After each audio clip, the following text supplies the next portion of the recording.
Looking back on the whole marriage game from where I stand now, I gotta say, the kids today seem to have a much better handle on it.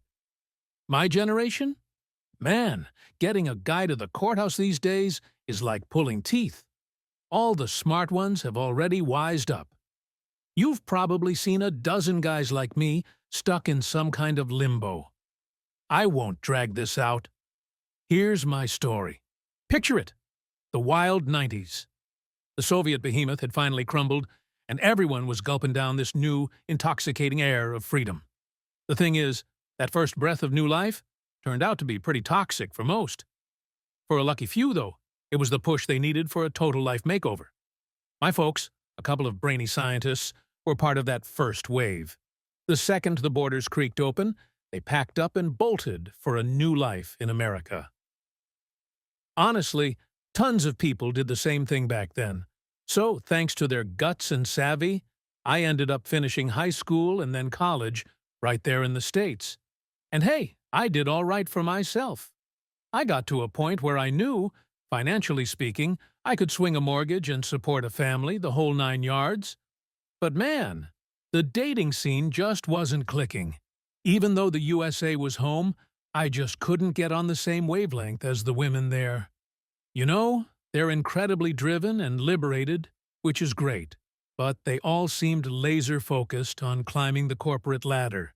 And then, bam! Life throws a curveball. I had to take a trip back to my historical homeland, Russia. A distant aunt had passed away, and, as family, I needed to be there for the funeral. Plus, there was a small inheritance to sort out.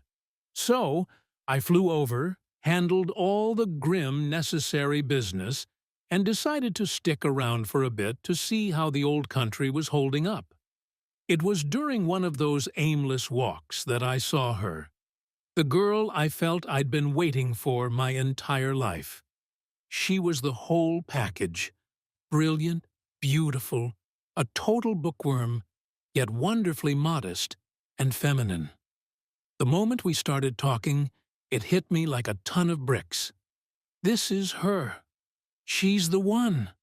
I don't need to look any further.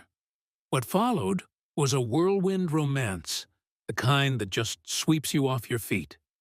She introduced me to her parents, who, believe it or not, were just the warmest, kindest people. And for the first time in God knows how long, I felt that deep, unshakable sense of being truly home. But when my return ticket started looming, my gut just sank. How could I possibly leave her? We made a pact right then and there. I would do whatever it took to bring her over to live with me. The thought of life without her? Just plain unbearable. Sure, we were texting constantly, but that's a sorry substitute for having the person you love right there beside you. The second I got back, Oksana marched down to the embassy and applied for a U.S. visa. Denied. They slammed the door right in her face, probably terrified she was just another person trying to emigrate and never leave. Suddenly, I was staring down a hell of a choice. Either give up on the love of my life or go the fiancé visa route, which meant we'd have to get married within 90 days of her arrival, just like U.S. law demands. I went with option B, and just like that, Oksana was on a plane, heading my way. We were married a month later, and a year after that, our son Robert was born. 3 years later, our daughter, Sylvia, joined the party, and I finally bought that house, the whole shebang. 2 stories, a cozy fireplace, and a backyard with a barbecue pit. The American dream, right? Live and be happy, they say.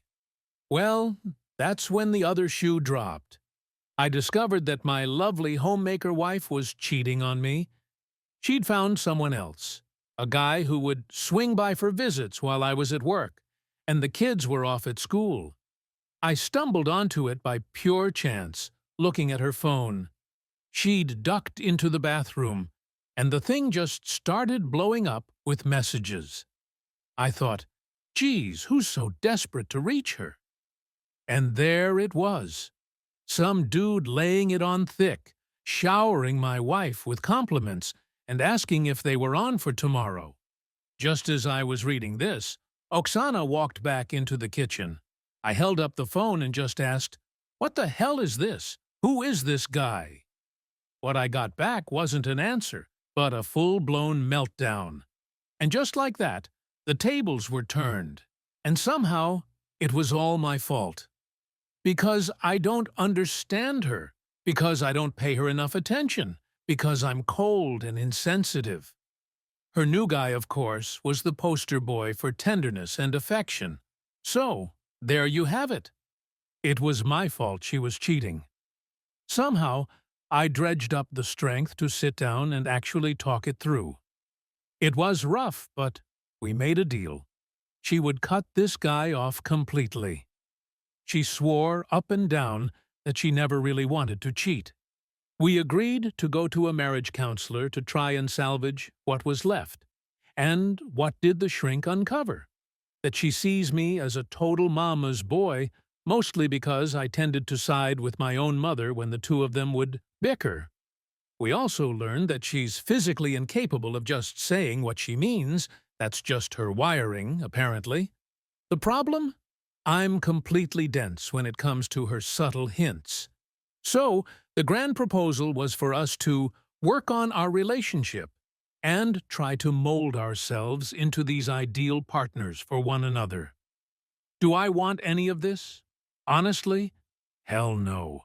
The forgiveness just isn't there. And the disgust? Man, it's just stuck in my throat, and I can't seem to swallow it.